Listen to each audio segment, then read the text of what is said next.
Préparation de sirop de dattes du désert, Balanites aegyptiaca. Parmi les nombreux services rendus par les arbres aux communautés humaines, figure la fourniture de produits non ligneux comme les fruits de cueillette. Dans les régions sahéliennes, de nombreux fruits de cueillette sont exploités par les populations, comme la datte du désert, le jujube, le pain de singe, le tamarin et beaucoup d'autres encore. Ces fruits contribuent fortement à l'équilibre nutritionnel des populations, et en cas de disette, ils participent à la sécurisation alimentaire. Sous l'effet d'une exploitation abusive, du surpâturage et des changements climatiques, les peuplements de ces espèces tendent à se raréfier. Par une meilleure valorisation de ces fruits de cueillette qui ordinairement sont consommés non transformés, il est possible pour les populations de générer des revenus, ce qui pourrait conduire à améliorer la protection de ces espèces. Dans cette vidéo, nous aborderons une voie de valorisation possible, qui est la fabrication de sirop à partir des fruits du dattier du désert, Balanites aegyptiaca. Le dattier du désert, Balanites aegyptiaca, est connu sous les appellations de Teishit en Hassaniya, de Murtuki en Pulaar, de Seken en Soninké, de Soump en Wolof. C'est un arbuste ou un petit arbre commun des régions sahariennes et sahéliennes. Le dattier du désert offre de nombreux services, du bois de feu et de charbon, du bois de service. Les feuilles et les jeunes pousses sont appréciées comme fourrage par le bétail. Les fruits sont consommés pour leur pulpe douce amère. L'amande contenue dans la graine permet l'extraction d'une huile de haute valeur, utilisée pour des usages culinaires, pour les soins de la peau ou pour la fabrication de savon. Les différentes parties de la plante sont utilisées dans la pharmacopée humaine et animale. Cette espèce, qui s'adapte à de nombreuses conditions, peut être utilisée pour l'enrichissement des forêts dont on vise la régénération, pour la création de peuplements forestiers, où elle est utilisée seule ou en mélange avec d'autres essences, également pour l'implantation de haies vives. Le sirop de datte du désert. Le sirop est un liquide visqueux fabriqué à partir d'un mélange de sucre avec de l'eau ou avec du jus de fruits. Le sirop de datte du désert provient du mélange du jus extrait de la pulpe de la datte du désert, avec du sucre, au cours d'une préparation qui se fait à chaud. Le sirop est une préparation concentrée, très riche en sucre. Pour l'utiliser, il faut le diluer avec de l'eau.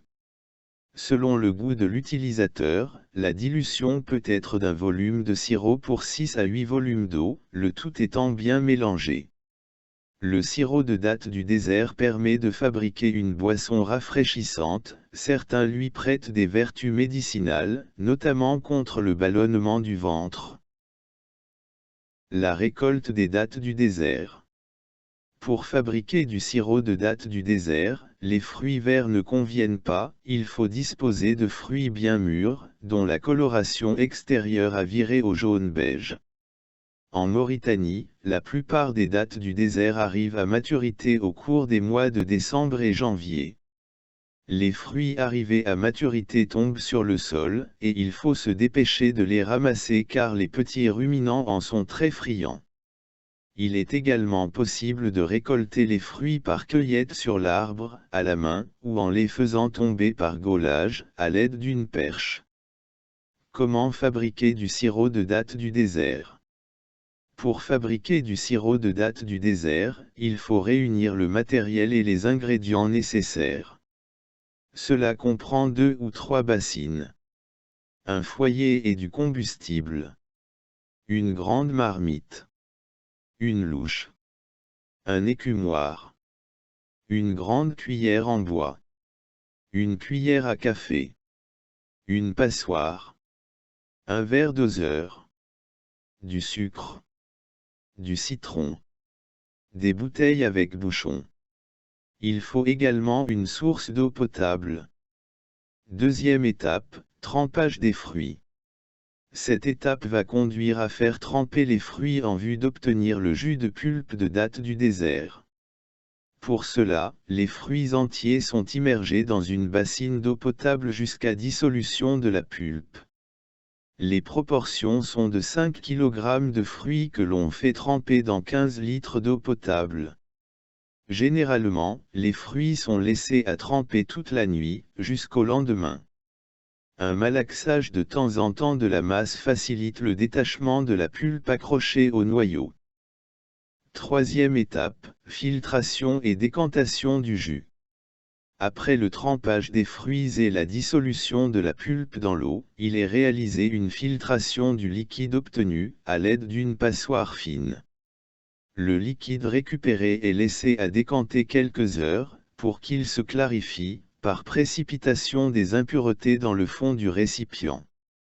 Lorsque le liquide s'est clarifié, la partie supérieure est récupérée pour la production du sirop, la partie inférieure chargée de matière en suspension pourra après évaporation servir à l'alimentation du bétail. Quatrième étape, ajout des additifs. Au jus de pulpe obtenu, on ajoute des additifs. Les deux principaux pour le sirop de date du désert sont le sucre et le jus de citron. L'ajout de sucre permet de rehausser le goût du sirop et il contribue à sa conservation. L'ajout de citron empêche la cristallisation du sucre. Le dosage recommandé est de 200 à 250 g de sucre et une cuillère à café de jus de citron pour 1 litre de jus de pulpe.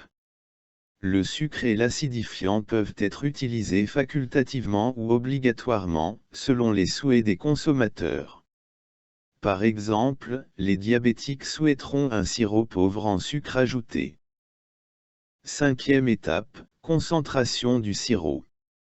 Le mélange de jus de pulpe et des additifs va subir une concentration, à chaud, visant à faire s'évaporer une partie de l'eau qu'il renferme. Ce traitement à la chaleur conduira à stériliser le sirop, ce qui permettra de le conserver plusieurs mois. Le mélange devra être chauffé lentement, sur un feu doux, pendant une vingtaine de minutes. La température du sirop doit être maintenue à 60-62 degrés centigrades. Au cours de la concentration du sirop, il faut enlever avec un écumoire ou une louche, l'écume qui apparaît à la surface. Le sirop est prêt lorsqu'il prend une couleur brun foncé et que sa texture est collante.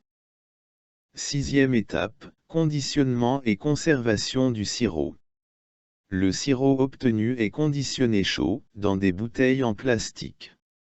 Les bouteilles sont ensuite laissées à refroidir. Le sirop de balanites peut se conserver pendant 6 mois en bouteille fermée. Une fois la bouteille ouverte, il faut la conserver au réfrigérateur.